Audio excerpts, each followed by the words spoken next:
Hey, everybody. Thanks for watching this week's podcast. I've got a great person on, Jack Levine, who has just burned it up in the aviation market. He is an aviation sales broker for private jets, but he started off much like everybody else. He wanted to become an airline pilot. So he's got a lot of tips on how to pick flight schools, what he did in order to become successful in the flying realm, and then how he transitioned to becoming an aircraft broker, and a very successful one at the ripe old age of 18. So he is much like everybody else on the come up right now, young, full of motivation, and that's really helped him out in becoming successful. So without further ado, let's listen to what Jack has to say. Going up, going up, going up, going up, going up, going up. Get it that I'm never going up, going up, going up, going up, going up, going up. I am here with somebody that I really wanted to highlight. Jack Levine. I've known him for 2 years, back when he was 16 years old, working here at Sierra Charlie. I noticed his work ethic, his drive. He was going to school, getting his private pilot license, and just in the grind and in the hustle. And that's one thing I really wanted to highlight today with those on the come up.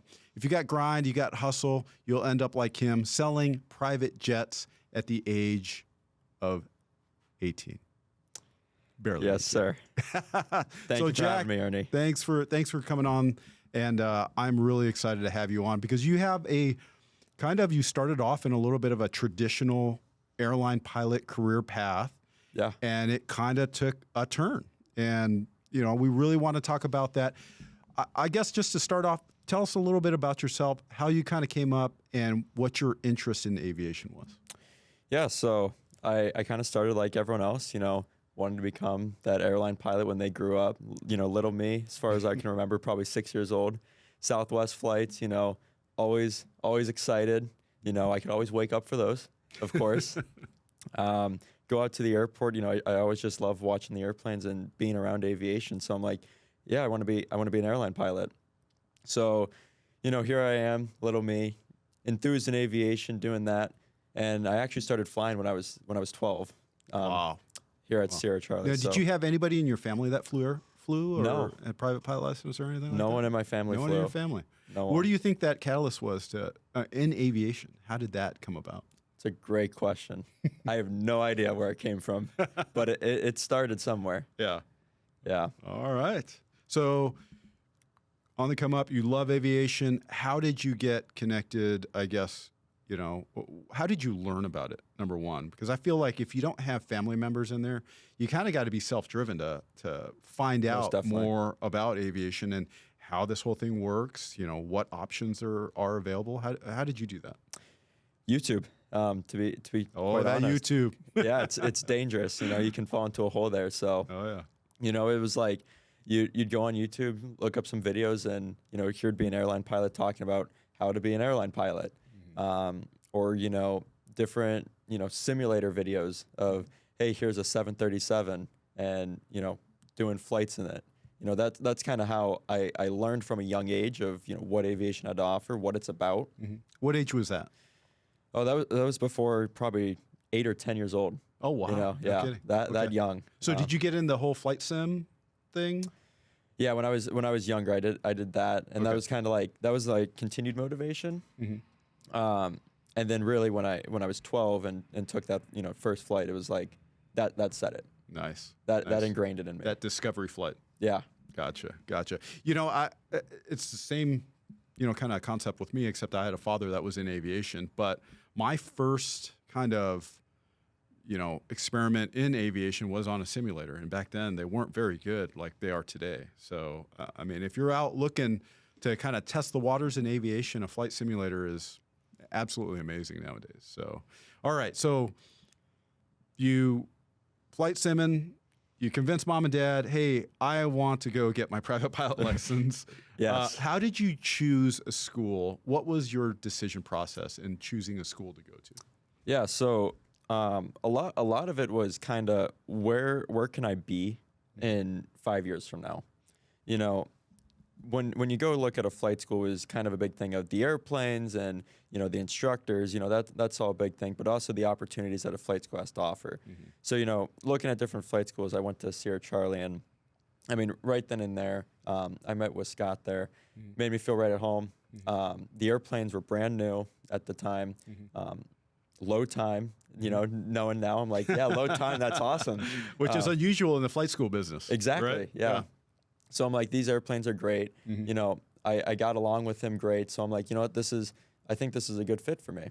And by the way, we are not sponsored by Sierra Charlie Aviation. No, definitely not. But we do love them. We do. And we will accept a sponsorship, Scott, if you're watching. Yeah, so that kind of set it there of like, hey, this is kind of where I want to be, and they kind of shaped it to be an airline pilot. It was kind of that direct course, and the new technology and the new airplanes that they were flying. It was going to carry and transition right over to what I wanted to do. Okay, so they had, I guess back then they were starting the airline training program going, right? The aviator program. Were you in the aviator program, or was that kind of before your time, or? That was after my time. After your time. Yeah. Okay. Yeah. So I was there when it was, just pay as you go kind of program. Okay, gotcha. So you end up getting your private license, and how did the connection go to working there? Yeah. So, I was flying, and I'm like, well, I'd love to work in the industry. I kind of want to get my foot in the door. Yeah. So I was fortunate enough to get in touch with the right people. Luke, as you know, kind of got Never me heard of him. Yeah, me neither. I heard he's around here somewhere. He was that kind of connection to get me in, and I started there washing airplanes. Okay. So after school, I'd go there, wash airplanes, and do it again the next day. So guys, I just want to highlight the hustle, right? If you're on the come up, if you got hustle, man, you are going to make it. So you started washing airplanes while you're getting your license, while going to school. Yes. So all the free time, the trifecta. There's no video game playing here. There's no going out with your friends. There's, maybe a little bit, but you were dedicated. You were motivated to get this thing done. Yeah, it was something that if I always thought about it. If I don't do something now, where am I going to be in 2 years? Because I don't want to be in the bell curve. I want to be ahead of the bell curve. I always wanted to be ahead. Smart. Yeah. I don't know. It's that old soul in me that everyone tells me. You always want to be ahead. So I'm like, yeah, I want to get my foot in the door. I want to get my private. I want to move right on and, get things, boom, boom, boom, boom, boom at, the earliest I can do them. So obviously washing airplanes was the initial job. It was your entry-level job of getting into the industry. So tell me about the progression that you had after getting your foot in, getting that opportunity. It's washing airplanes. Yeah. It's hey, you're around airplanes, which I remember bringing the Cirrus in. I would see you out there wiping down airplanes and washing airplanes. So tell me that transition from doing that into kind of how you moved up in the company. Yeah, so was washing airplanes for 3 months, and I'll be honest. Then I wasn't a big fan of it. I wasn't the biggest fan of it. So I was like, what? I want this driving factor. I want to keep progressing. I kind of want to be in an administrative role. Well, not at the time. I didn't say I want to be an administrator at this company, but I was like, what? I want to move up and progress. Just want to do something different. Exactly. Change a pace, kind of see all sides of it. Right. So, a dispatch position for the school opened up on the weekends, so Saturdays. So I transitioned from the weekday I would wash airplanes, and now Saturday I would work the front desk. So I'd be answering the phone, I'd be dispatching flights, I'd be doing all that on Saturday. Wow. Yeah, wow. So that was kind of the transition, the stepping stone into, okay, dispatch roles. So now you're learning all about, because when you're a dispatcher, you're learning about maintenance, you're learning about the ops side, you're learning about the back end, bookkeeping side. Absolutely. So you're starting to get this whole, very good picture of how this flight school works. Big operations picture. Big operation. Yeah. Big operation. Okay, so from there, you started dabbling in a little bit of helping Luke out with airplane sales. Yeah, so from that dispatch role, I got moved into the sales role at Sierra Charlie. So now I was the lead contact for everyone that was inquiring about the flight school or coming in for a tour. So, I mean, I was student services, you know. Someone inquires, they want to come to the flight school, I tour them, I sign them up and, you know, get them in the aviator program or get them flying, get them, you know, on their way to their private pilot license. So that's kind of where that, you know, the sales side kind of comes in. I was going to say, you know, you're not necessarily selling airplanes at that time, but you're developing the sales side of it, right? Yeah. You know, learning how to talk to people, learning how to interact with people. So how did that whole thing tie into, you know, now you flip the script, you're going into more of the aircraft sales role. You know, for those that are thinking about doing this kind of stuff, you know, they're like, oh, well, I just want to jump straight into sales. Like, what advice would you have? You can't jump straight into sales if you have no sales experience, right? No, definitely not. It's the thing with, you know, if you're jumping into aircraft sales, it's a big client relationship, but it's also a big aviation and, you know, inner industry relationship at the end of the day. You know, you can be able to talk with the C-suite executives. You also need to be able to talk with pilots. You also need to be able to talk with, you know, the average business owner, but also people in the industry, you know, other, you know, aircraft salespeople, other brokers, you know, researchers, you know, be able to talk with all of them, get the information you need, develop it in your head to be able to go to your client and talk about it. And that's kind of where that sales skill comes in at Sierra Charlie. You know, I had the information and I could be able to, you know, blab it out and throw it at y'all at once, but you probably wouldn't get it. So it was, you know, developing it in my head to work it into your situation. And that's where those, you know, soft sales skills come in and which later carried over into the aircraft sales thing. So how long did you do it for Sierra Charlie before you got that next opportunity?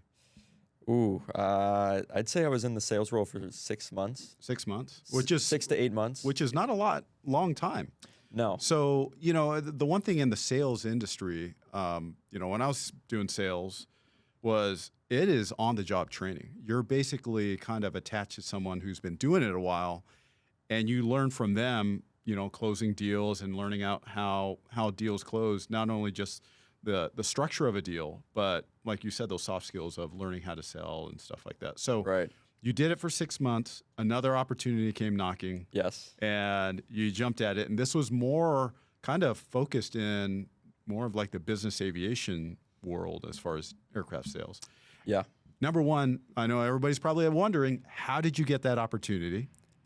And then number two, how can others out there try to grab that opportunity, you know, and or make those opportunities? Yeah, so the biggest thing was actually just connections. You know, they always say you can have the skills for an interview, but if you don't have connections, you're not going to get the interview. So the biggest thing was a connection that I had basically all of my life. You know, close family friend was in touch with my now boss at this current company. So he kind of did the introduction. You know, I'd met him previously, but it wasn't anything formal or anything like that. Then he redid the introduction for me, and to get that, you know, that foot in the door. And that's when I was kind of, you know, offered, you know, I was told about the position, and I'm like, yeah, I'd be interested. Let's continue the conversation. And that's sort of what led into getting this. So, you know, the biggest thing was, you know, that connection to get me to this point. The relationships that you've built. Correct. And then not only that, but having an opportunity with family. Yeah. So, and, you know, just to highlight that too, not everybody gets that opportunity, but even though you had that opportunity, if you were a chucklehead, that probably wouldn't have materialized to anything, right? Absolutely. So, okay, so just to back up a little bit, you're working Sierra Charlie, you're starting to get more in the sales road. Were you still like, hey, I'm still wanting to go be an airline pilot, or were you starting to go, I kind of like this sales thing. I want to check this out a little bit. So before I took, you know, this new position, I was still on the I was actually on the sales side. I was like, yes, you know, full gun ho. Let's do this. You know, aircraft sales, this is great. Business administration for aviation, this is awesome. You know, every day's different. I transitioned over into the aircraft sales world. You know, basically that's all I do now is aircraft sales, and I fully transitioned into that. And I'm like, maybe I do miss flying a little bit. You know, maybe it's something I still want to look at.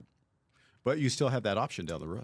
I do still have that option down the road. So, But that was when I first started into this position. mm-hmm. You know, now almost, 6 months in, more than that now, you know, I couldn't imagine doing anything else. Really? Yeah. So are you putting it just in the back burner maybe and explore it later, or you're just, I'm going to run this out until I'm tired of it or want to do something else? I'm gonna keep running with it. You know, every day I walk into the office, it's gonna be something new. Mm-hmm. You know, every conversation, something different. Every client I talk to, they all have their unique story, and that's something I love about it. Mm-hmm. You're in the airline world. You can probably correct me if I'm wrong, but you kind of show up to the airplane, you work your 2-3 flights a day, and you go to the hotel, and you do it all over again the next day. It is a little different because not one flight is the same. No, not one flight's true. the same. But you are doing the same kind of route. And It's all the that. same routine. Right. And It's very standardized. Yeah. Right. And it has to be for safety factor, right? Yes. So I get that, what you're trying to say. Yeah, but for me, it's like I need something. Going back when I was doing airplane washing, I was so driven to do something different. So driven to see something else. And now in the aircraft sales world, it's like one deal can be one way, and another deal can be a completely different way. So it's always seeing something interesting, which keeps my interest level peaked, I should say.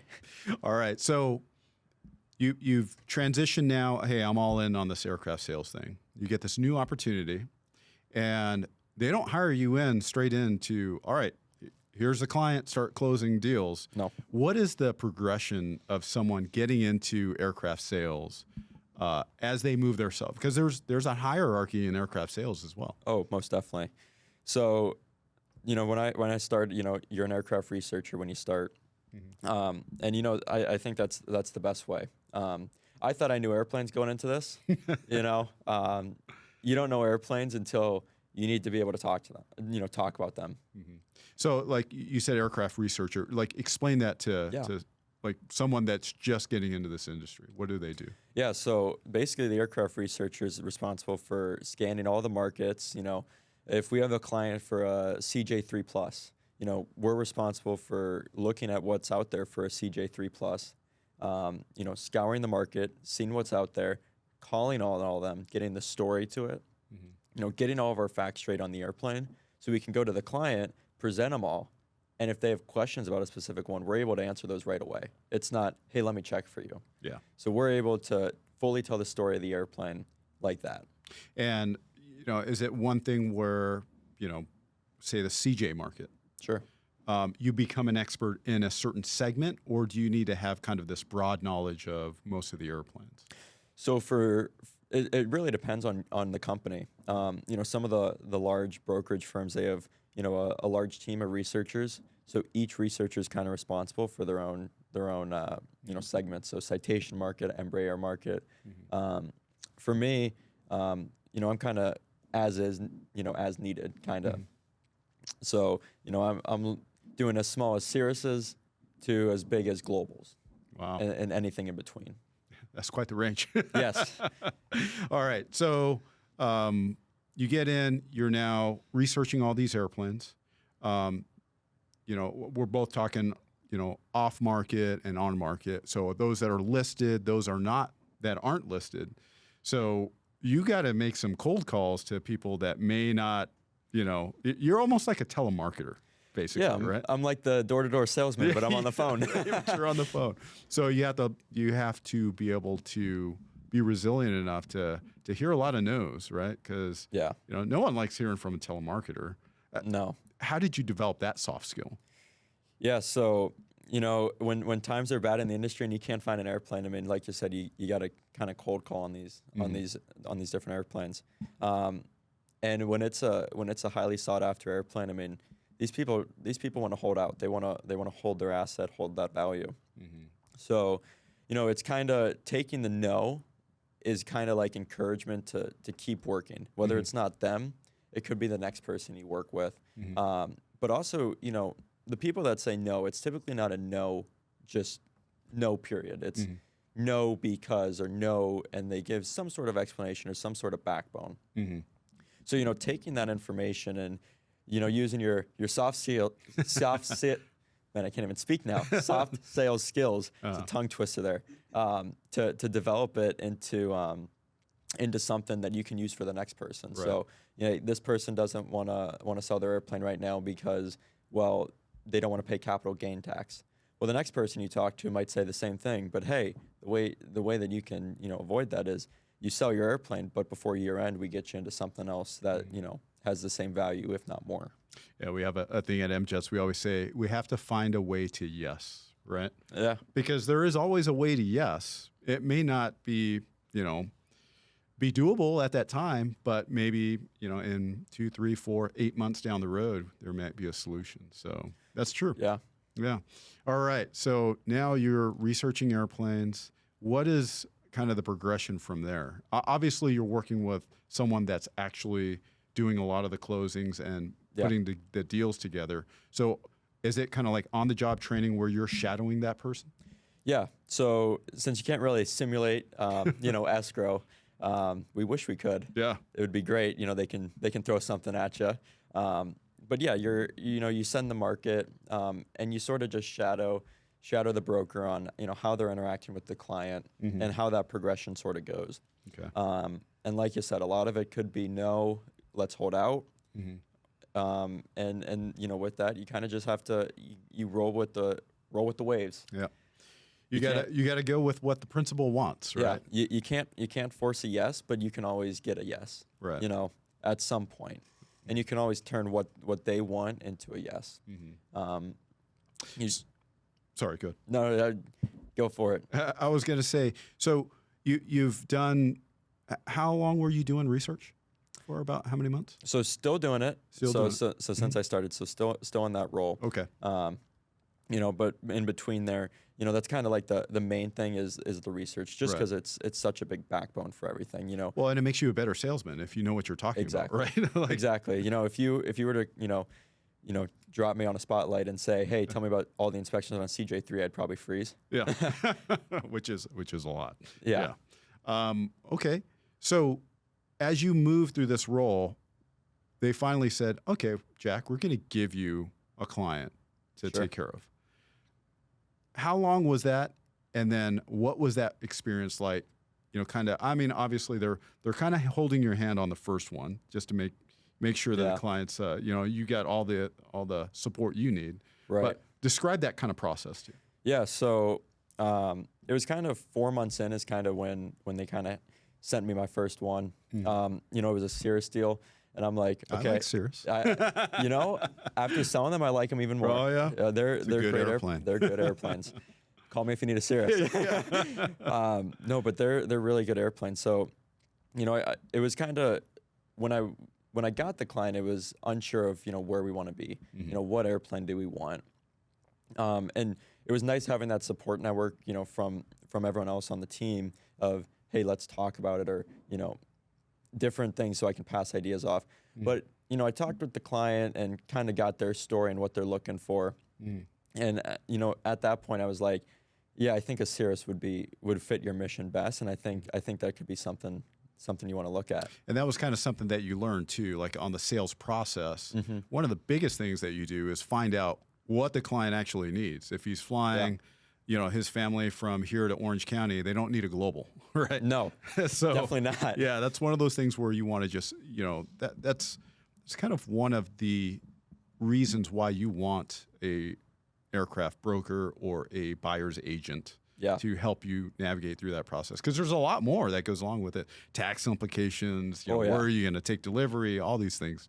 Yeah, and it's all connections too. I mean, for the tax stuff, you need an aviation CPA, someone that knows the tax laws, aviation laws in the state, but also, whatever state you're going to be in. You need service centers. Who are you going to call for, your pre-purchase inspection, or who are you going to call when something goes wrong? You gotta have these connections and this close kind of knit network. There's that thing again, relationships, right? So building relationships as you go on. Yeah. Even just being an airline pilot, or if you decide to do something else, I mean, having those relationships is huge, and knowing who to trust. That's kind of the one thing. Aviation kind of gets a little bad rap of, there's a lot of shysters that you hear, the folklore and all this stuff.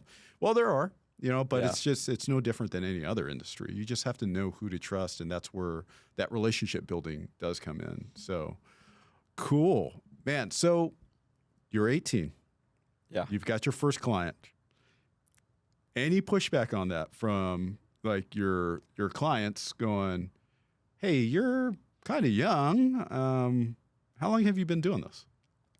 Yeah, so it's always the question of, well, how long have you been doing this? And I'm like, I'm completely upfront and transparent about it. And I think that just builds the trust level. 100%. If I try to deceive them and say I've been doing this years, they're not going to believe that. Right. And they're going to be like, okay, well, what else are you lying Right. about?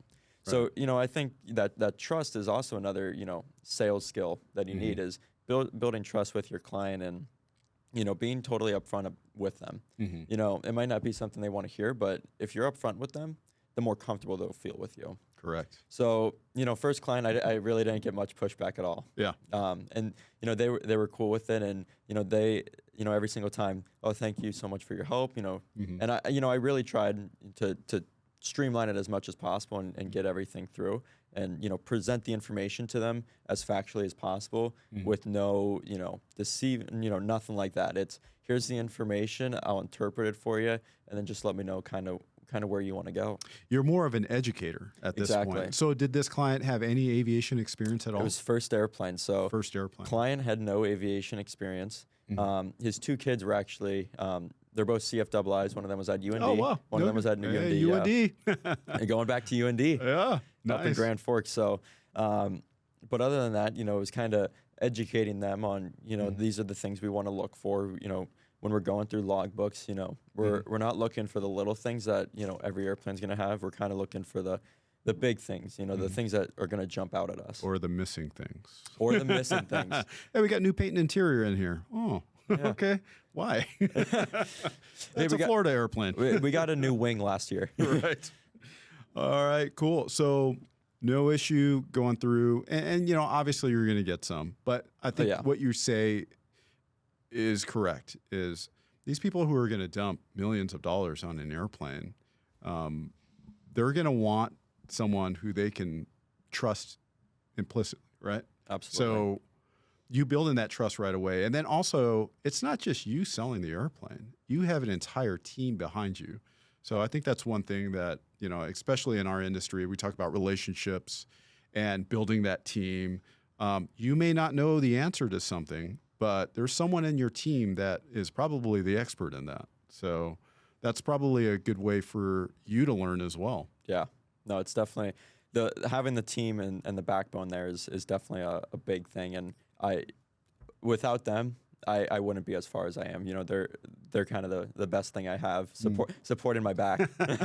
There he goes. Teamwork again. Yeah. Teamwork. Let's talk about what your favorite airplane is right now. Like not just to fly, but maybe hashtag goals like that you would like to own in the future.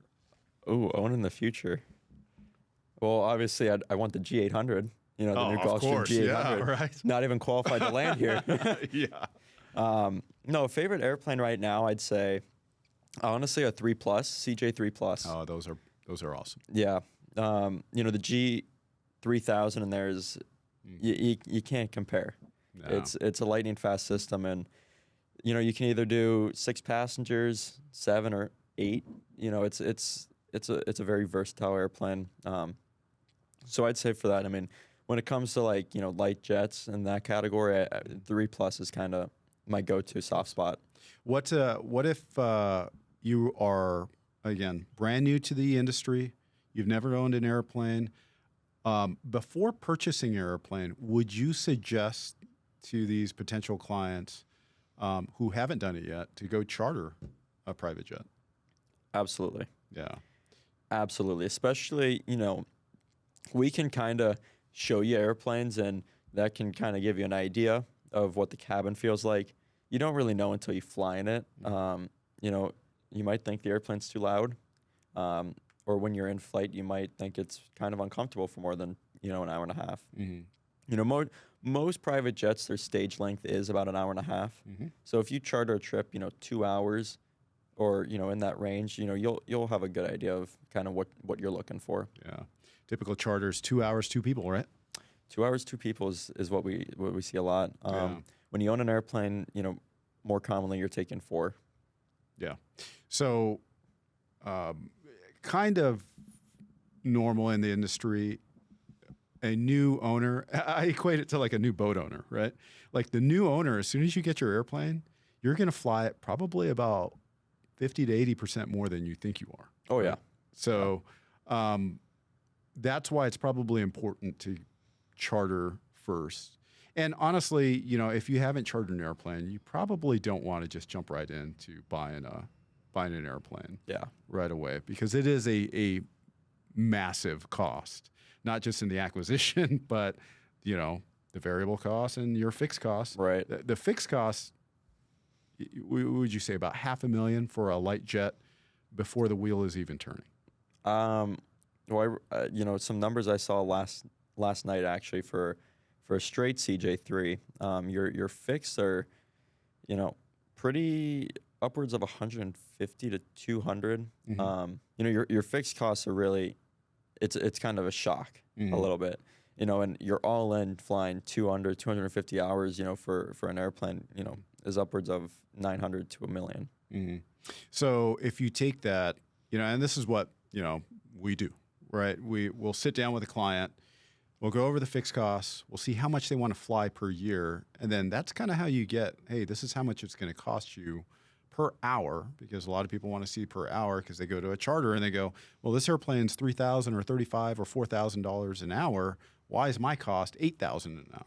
Right. It's because you bought the airplane. Yeah, right? you bought the airplane. So we're taking your fixed cost, dividing it by your hours. Right. And if you take a note on the airplane, we'll include that into your kind of variable costs there. Correct. So what do you think the best airplane is for, say, someone who wants a light jet? Because some people don't want to fly a turboprop or a prop. They're want a light jet. They're kind of loud. They are loud. What do you think the best airplane for someone, the normal client, I would say, that flies no more than 2? Like, we're here in Scottsdale, flying to Vegas, flying to Orange County, flying to the Bay Area. Yeah, so I guess those kind of trips. It really depends how many people you're bringing, how much baggage you're bringing, because something a lot of people forget about is these private jets. You got some legroom, but you don't have some baggage. Correct. Yeah. The It's not like an airliner where you can No. just bring like 2 gigantic bags. No, your first 2 check bags might be free, but it might not fit. They might not fit. Correct. For something like that, I like Phenom 300s. It can kind of do your 4 passengers, bring your bags, and do those trips. It can do a little bit more than that too. But your typical CJ, CJ line of family, it can do that as well. What do you think Just avoid the Phenom 100. I agree. What do you think the biggest limb fact is from what you're seeing when people go out and buy an airplane? What is some of the things that they may not be thinking of that they probably should, which is a big deal? Well, one, we talked about baggage space. Correct. Seeing how much bags you can actually bring on board the airplane. A lot of people are also bringing golf clubs, because they're going golfing, or in the wintertime, we're seeing a lot of skis, going up to the ski country. Or they're moving a lot of their stuff to their winter home up in Aspen or something. Yep. Yep. Yeah. So, that's one of the big things, I'd say to think about. But also, like you said, people are flying, a lot more than they expect when they own the airplane. Just because when you own the airplane, it's much easier to say, hey, let's do that trip. Right. Than if you don't, you got to call a charter company, or you got to book an airline ticket, and you have to go through all these hoops. Well, when you own the airplane, it's kind of simple. You make one phone call to your manager, and the next thing you know, your airplane's ready for you. Right. One of the things I think, just me being on the pilot hiring side of the house at the airlines, I think, and then operating M-Jets, is pilots. So finding pilots have been kind of a struggle lately. It's been easy for you guys, pretty difficult for us on our side. Yeah, no, that's true. But that's kind of one of the reasons I kind of push our clients to a CJ fleet, because the 525 type is good for a CJ all the way up to a CJ4. So, and you're covered if that client wants to go from a CJ1 entry level, call it, or a Right. CJ entry level jet, and they're like, oh yeah, this is working out great. Let's move up to a CJ3 plus. Right. A lot more capability in there. Well, guess what? That same pilot is qualified to fly that CJ3 as he was, with some differences training. Right, differences training. But you know what I've seen more commonly too is the insurance requirement. Some of these insurance companies are requiring that your pilot is actually typed specifically. So it's a 525 type specific in a CJ4 sim or a CJ3 plus sim. A sim, correct. Yeah. So it's kind of funny, you know, you have a 525 pilot that flies CJ3 pluses and whatnot. They can't fly, you know, your 525 CJ4 until they go to the sim again and Go to the sim and get it. do the direct Yeah. CJ4 training. Yeah, you know, insurance, and that's probably another thing that we should talk about. Even as a private pilot, GA pilot, insurance is becoming kind of ridiculous lately. Yeah, it's definitely creeping up, price wise, you know, premium wise, and I mean, year over year, it's just been continually going up. yeah, and you know, not only the price climbing, but also the requirements. You know, the PIC requirements for these airplanes. Right. What is okay? Let's say GA pilot wants to get into a Cirrus. What have you seen as far as, you know, requirements? Because we get a lot of private pilots that are like, "Hey, I've just got my private pilot license and I want to go buy a brand new Cirrus." Well, you certainly can, but those premiums are going to be pretty bad until you start getting 25, 30 hours of time and type. Yeah, so we do our own in-house insurance at my company. So we have an insurance consultant who, you know, kind of takes that helm on that. You know, he knows the places to go. So we're very lucky to have him. You know, I've seen on Cirruses, depending on, you know, I've done insurance quotes on a Cirrus for people with 0 hours in type. You know, they're CFIIs and whatnot, and they have, you know, 500 hours and whatnot. And their insurance requirement was to do a biannual in the airplane. A biannual in the airplane. And that was it. Yeah. So, you know, just a flight review and make and model in the past 12 months, and they were good to go. And that's for being named on the insurance. Yeah. You know, now you're talking open pilot policy, you're talking 750 hours total time, 50 25. in the make and model. 50. Yeah. So we just got ours back 25. And just so you guys know, a insurance quote for us was right around $20,000. So, and that's with a private pilot, no instrument rating. You know, that's probably where you're going to be at if you are in that category. So, you know, again, it's not cheap. No, especially, I mean, 20,000 premium for a Cirrus. I mean, you start creeping up into the jet world. Oh yeah. And your owner operator, you know, single pilot owner operator. Do you think that that's going to go away? You know, I'm leaning towards it. I don't think the FAA will take it away. You know, legally you can do anything. Right. And you don't need insurance on your airplane. Correct. We recommend it. We highly recommend it. recommend that. You know, but legally you can do it. The insurance requirement, you know, might be shaping that. I think it's going to be all driven by the insurance requirement. 100%. And I think that's kind of how the industry is now. You know, your Talk 91 or 135, it's kind of, you know, what's the insurance requirement kind of deal. It's something that's not really taught to pilots too, which I wish it was a little bit more. You know, have pilots have an understanding of this, so when they go to their next job or they're a CFI, CFII, and let's say they're not named on the insurance, they meet the open pilot policy, but the flight school doesn't have flight school insurance on the airplane. You know, it's kind of like, well, what are your limitations? Can your students solo this and that? Yeah. Yeah. That's probably a good thing for CFIs to double check, right? 'Cause Absolutely. you don't want to find yourself in a bind. You know, God forbid something happens and you tear up an airplane and you find out that, oh my goodness, I'm not covered. Right? Yeah. No, that's definitely not a situation you want to walk into. Right. For sure. All right. Where do you see yourself in 5 years? I mean, you're super young, right? Right. So I was going to say, 5 Ernie, years. that's like nothing for me. Tomorrow. I know. Well, to give you an idea, I'd be 23. Hopefully I'm gone from college. Yeah. Hopefully I'm not doing that anymore. Where are you going to college? I'm at Arizona State. That's right, baby. ASU. You know, I do this because I go there. I can't wait for it to be over. Yeah. I can't wait. I get it. So finish with college and, other kind of medium to intermediate goals. I'd like to build my client base, build it out. And, in 5 years time, I think that could be doable for sure.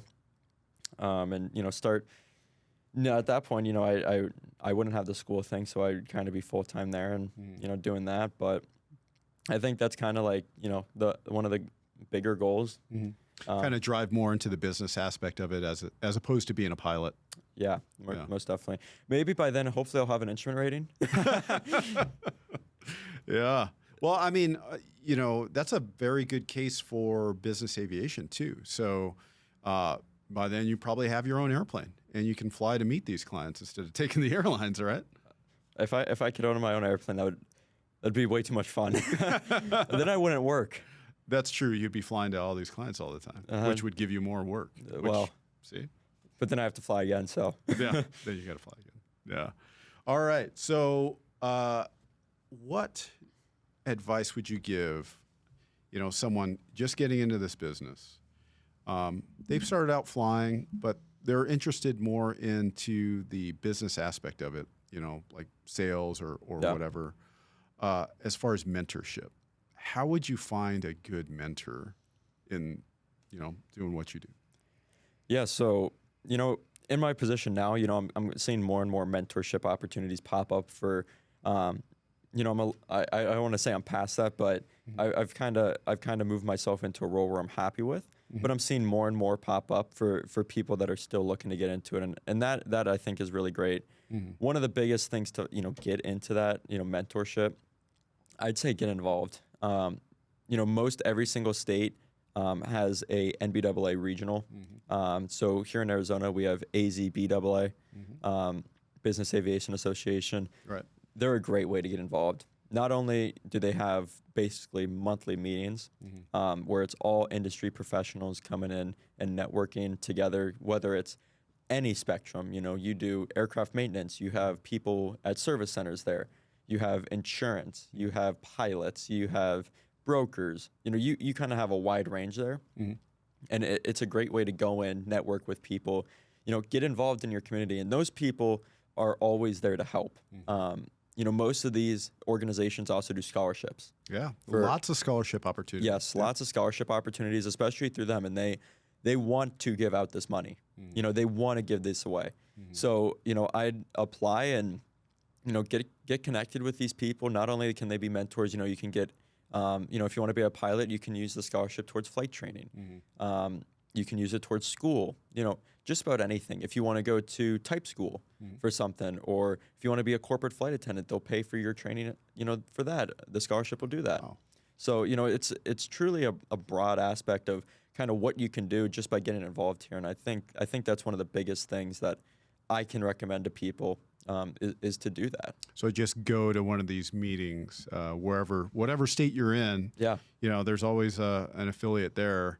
I know it's, from someone that's maybe a CFI or just starting out, it's a little intimidating to try to go up to this meeting, but I guarantee you will be welcomed. Absolutely. Out there. So yeah, that's legit.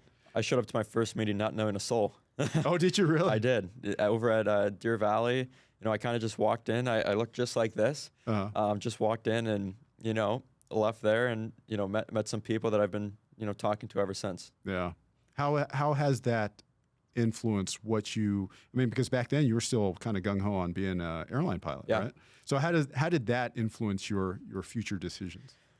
Well, going to these, a lot of people are, in the business aspect of aviation. Business aviation, it's a more business professionals and pilots. So kind of in that mix there, seeing the stories from the business person of, hey, this is kind of what business aviation has to offer. Here's what I've done. Here's my path. It's been great to kind of see. And, I'm like, that you have a great story. And, it's like, I kind of want to make my own story. The pilots there too. I mean, these people aren't, the flight instructor that bounces to a 135 to then bounce to the airlines.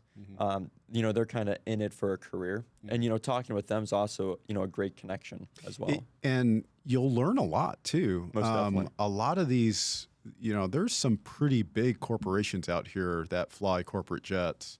Oh, and yeah. their pilots have a wonderful quality of life. Yeah. I mean, they're home every night. So if you have a family, I mean, it's just, flying is a very diverse, you can find what your niche is. And a lot of them, this is a great niche to be home every night, taking your kid to soccer practice or, having date night with your wife. Because if you're an airline pilot, you're gone for, 3, 4, 5, 6 days sometimes. If you're a FedEx guy, you're probably gone for 2 weeks to a month. Yeah. No, But, I think we've done a bad job at highlighting the opportunities in business aviation. I think there's a tremendous amount of opportunities in business aviation, and it might be a career stop for a lot of people. They just didn't know about it, So, when you started, right, airline pilot. Yeah. Why? Because that's what you do, right? Like when I started, I was a military guy. It's military airline. That's Right. all I knew. I didn't realize until I started getting more into business aviation when I was in the Guard. I'm like, wow, this is kind of cool. This is kind of fun. It's another opportunity. So I think we just need to do a better job of kind of highlighting what business aviation has to offer for a career. No, I think definitely, showcasing it, and we don't get a lot of the media. We don't have that kind of attention. You don't really see it on, social media either. Right. You might see the corporate pilot posting that they're in Bozeman or Jackson Hole, which is always something that's like, yeah, that's what this is about. Right. Right. I have a good friend that flies for a really big corporation out on the East Coast. And we were at NetJets together. And, I obviously went to Southwest. And he got a job flying Part 91 for a really great company. And I remember I texted him one time. I'm like, hey, man, you ever want to make the jump? Like, let me know. Yeah. And he responds back with a picture on a yacht with a drink in his hand. He's like, I'm all set. So, yeah. I mean, it's and for him, he has young kids, so it was great for him. Right. So, it's just get out there and educate yourself. I think that's kind of the biggest thing is this aviation career field is so diverse. You could do aircraft sales, you can be a pilot, you could go to the airlines, you could be a ambulance, air ambulance pilot. That's, I thought that was such a great way to give back is, flying critically ill patients or flying somebody that needs to go to cancer treatment. Yeah. I mean, there's a lot in this aviation space. And I'm glad we got to talk a lot about, the aircraft sales part. Yeah. And the fact that you took a turn where you were kind of going quite a turn. Yeah. I went from a cockpit to an office. Cockpit to an office, which most pilots don't want to do. No. But when you do it, I mean, it's not bad. It's not a bad deal. Yeah, and definitely not bad, especially, you can kind of work wherever, you can be with a client in a different state looking at an airplane and, at the same time, I can be working at the same time. So, you're not falling back and you're not falling behind. So you're always on top of it, and it's really nice, to have that flexibility and that option. I don't need to be somewhere to do work. Right. I can kind of be wherever. You got a laptop, you can make it happen. Absolutely. Laptop and a cell phone. It does it. All right. So we'll sum it up. Just quick tips on someone wanting to get in the industry, get into, just basically selling airplanes or something in the aviation industry as far as admin goes. What would be your three traits that you would recommend for someone like that? 3 traits, like personality traits for someone. Traits. Wow. You have to be optimistic. You kind of have to go in open-minded and, always think about, hey, it might not be, the grass might not be green right now, but it could be in the summer. Keep fertilizing it with what, and it'll keep coming. Right? Absolutely. It might grow. Yeah. You kind of have to have that in the back of your head just so you don't get down. Sometimes this industry, it comes with its highs and it comes with a lot of lows, and the lows overtake the highs most of the time. Right. So just keep if you let it, right? If you let it, right. So you gotta stay optimized. That hey, this it's going to be greener eventually, and there's going to be highs and there's going to be lows, and you kind of have to roll with the punches. I would say charismatic. Really got to connect with people. Yeah. I've been fortunate to have pretty good connections, and those have built. But also, meeting someone for the first time, it could be, kind of intimidating. A high industry professional, it's like shaking their hand for the first time. You don't really know what to say. Right. But being able to kind of have that conversation with them and just kind of, it doesn't even need to be about aviation, just kind of like, how's your family, where are you from, and kind of whatnot. Just get to know them and, build that. That way you can, keep that connection, but also keep your connection with so many other people that can really get you far. And then one more, have good work ethic. Stay hardworking, have good work ethic. Hustle. Yeah. Yeah. It takes a lot to keep up in this industry. You gotta, you kind of have to be running. But it's not a sprint, it's a marathon. So you got to pace yourself, but continue, working hard and, trying to go for your goal. And, it might not be tomorrow that you get it, but in the long term, you'll definitely be at that goal. Cool. All right. Then the last one, 3 things if I'm a prospective client that wants to buy a jet, what are the 3 things I should be thinking about? 3 things you should be thinking about. Like I said, baggage space. Yeah, baggage space. We're going back to that. You also have to think, okay, know what your mission is, kind of what airplane fits that mission, but then you kind of have to buffer that. It might not be, you might be doing Scottsdale to John Wayne all the time for work, but what happens when you want to go Scottsdale to Chicago? Your light jet, your Eclipse jet, your Vision jet, it can't be doing those missions without a fuel stop and whatnot. So, thinking about that stuff, having all that in mind, and then kind of where you want to be at. Do you want it by the end of the year? Do you want to take advantage of the tax benefit and That's appreciation? a big one, right? Yeah. Like there's a lot of deals going on right now, and we all joke. As we speak. We all joke because, the CPA goes to the principal and goes, we have a tax problem. We need to do something with this. Yeah. And buying an airplane is one of the solutions. But guess what? It always happens in the last quarter of the year, it seems like. Yep. And Because you can't use it for personal use. You can't use it for personal use, correct? Yeah. So it is a mad rush. And I've known some buyer's agents that are like, I just don't do it at the end of the year. We don't take business at the end because it is a circus. It's definitely a lot of work. It's a lot of phone calls, Yeah. long nights, Yeah. kind of always talking with people, seeing what people have and, what could be coming, and taking every opportunity and kind of jumping on it. Even if it doesn't go anywhere, you can show that you went somewhere with it and, really tried to take it. All right, Jack.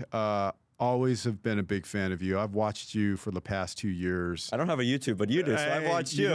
You know what? I see you in action, and man, the hustle and drive that you have is inspiring. Well, I appreciate it. It's a big deal. I don't know about that, but hopefully it's a big deal to the audience because I want to inspire them to make sure that, even if you're not young, if you're on a second career, man, hustle, having a good attitude and learning as much as you can from the people around you, you are going to have a great career in aviation. It's very rewarding. Oh, yeah. It'll also, put a rear naked choke on you once in a while. And as long as you could try to get out of that, you'll survive to make the next challenge that's up because it's always challenging. But again, I am super thrilled to have you on, and I'm glad you told your story.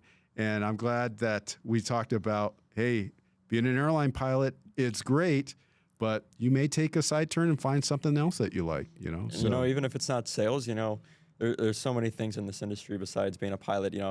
Pilot's the big one. This industry doesn't run without them, but it also doesn't run with the people in the back. Correct. 100%. All right, man. Well, I appreciate it. You got an Instagram. I do What have is an your Instagram. Instagram account? I think it's Jack. My last name, Levine. There you go. Hit him up on Instagram. If you're looking for an airplane, he's a great resource. We're a great resource too. But, obviously a great resource. And I'm super proud of what you've done. And I can't wait to see what you're going to be doing here in the next 5, 10, 15 years. So thanks, Jack, for coming on. Thank you for having me. All right, brother. Going up, going up, going up, going up, going up, going up. Get it that I'm